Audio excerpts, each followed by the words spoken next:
പ്രിയ കർഷക സുഹൃത്തുക്കളെ, അടുത്ത മാസം 10-ാം തീയതി ആഗസ്റ്റ് 10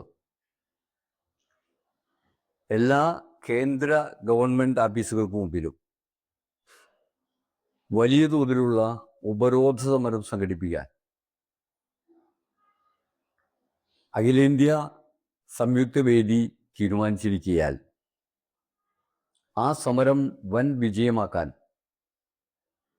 കർഷക പങ്കാളിത്തം ഉറപ്പുവരുത്താൻ ജില്ലയിലെ മുഴുവൻ കർഷകരോടും കർഷക സുഹൃത്തുക്കളോടും കേരള കർഷക സംഘത്തിൻ്റെ തൃശ്ശൂർ ജില്ലാ കമ്മിറ്റിക്ക് വേണ്ടി അഭ്യർത്ഥിക്കുകയാണ്. കേന്ദ്ര BJP ഗവൺമെൻറ്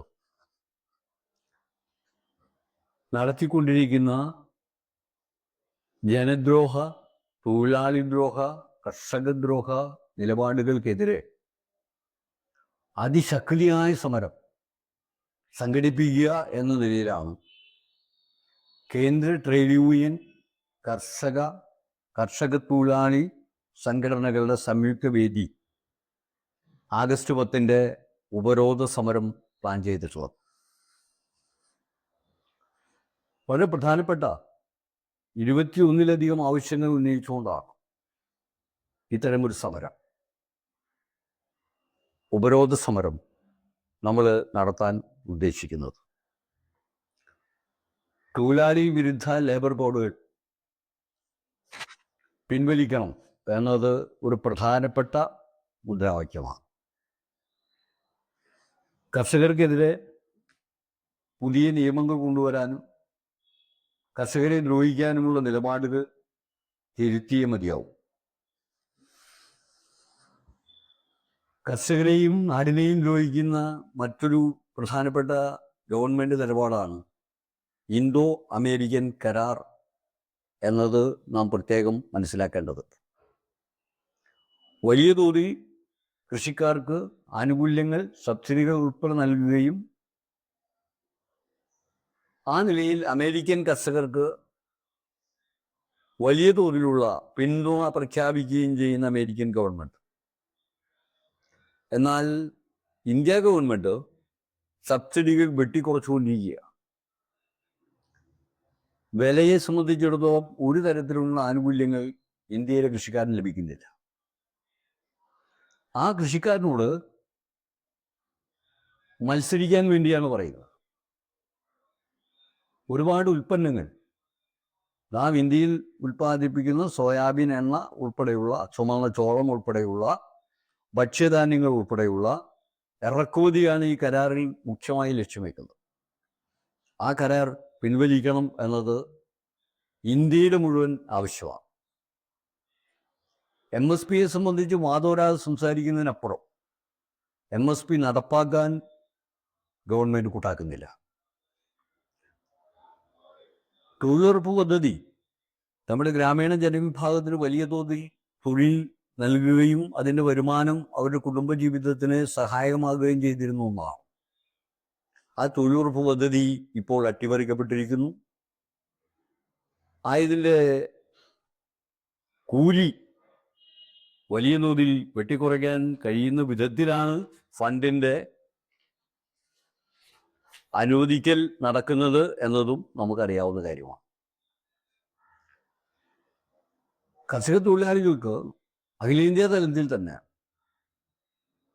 ഒരു ദേശീയ മിനിമം വേതനം വളരെ പ്രധാനപ്പെട്ട ഒന്നാണ്.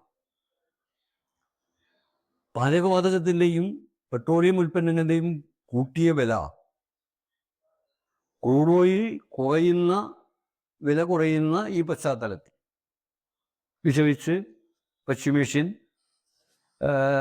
യുദ്ധം ഒരു താൽക്കാലികമായി അവസാനിക്കുന്നു എന്ന ഘട്ടത്തിൽ പോലും കൂട്ടിയ വില കുറയ്ക്കാൻ പോലും തയ്യാറാവാത്ത ഗവൺമെൻറ്റാണ്. അത് കുറയ്ക്കണം എന്നുള്ളത് പ്രധാനപ്പെട്ട ആവശ്യമാണ്. തൊഴിലാളികൾക്ക് മിനിമം പ്രതിമാസം 26,000 രൂപയും EPF പെൻഷൻ 9,000 രൂപയും ലഭിക്കാൻ കഴിയും വിധത്തിൽ നിയമത്തിൽ ഭേദഗതി വരുത്തണം. സ്വകാര്യ മേഖല വിറ്റൊഴിക്കുന്നു, വൻകിട കോർപ്പറേറ്റുകൾക്ക് ഇത് കൈമാറ്റം ചെയ്യപ്പെടും. അതിൻ്റെ ഭാഗമായി തന്നെ അത്തരം നയങ്ങൾ ആഗോളവൽക്കരണ നയങ്ങളുടെ ഭാഗമാണ് എന്നതുകൊണ്ട് അത് പിൻവലിക്കണം. ഗാർഹിക തൊഴിലാളി നിയമം നടപ്പിലാക്കണം.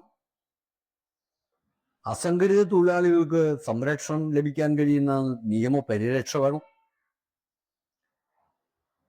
കോടിക്കണക്കിന് കരാർ തൊഴിലാളികൾക്ക് തൊഴിൽ സ്ഥിരത ഉറപ്പുവരുത്തണം.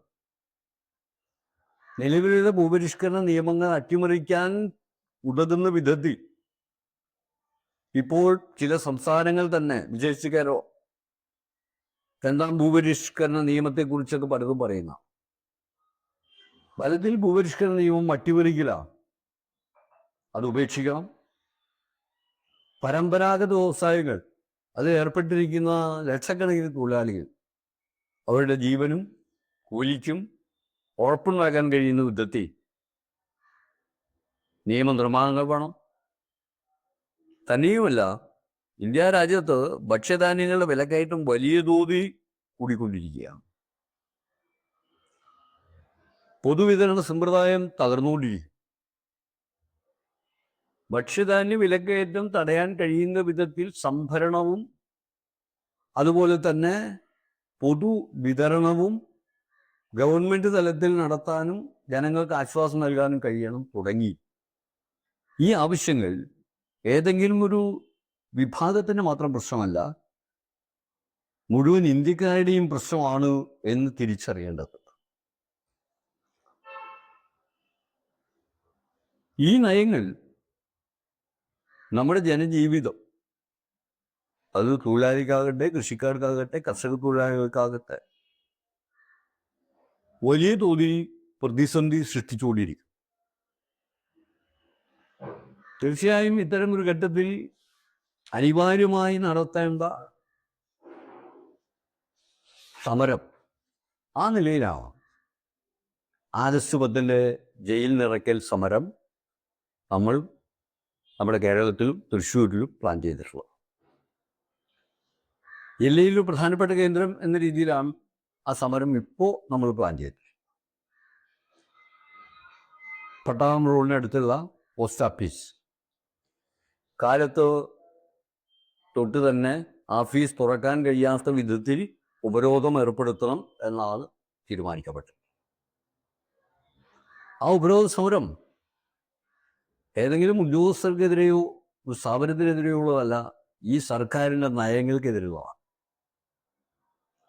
അതുകൊണ്ട് തന്നെ കൃഷിക്കാരുടെ പ്രധാനപ്പെട്ട മുദ്രാവാക്യങ്ങൾ ഉൾപ്പെടെ ഞാൻ നേരത്തെ വിശദീകരിച്ചതിൻ്റെ കൂടി അടിസ്ഥാനത്തിൽ മുഴുവൻ കർഷകരും കർഷക പ്രവർത്തകരും ആഗസ്റ്റ് 10 ജയിൽ നിറയ്ക്കൽ സമരത്തിൽ വലിയ തോതിൽ പങ്കെടുക്കണം.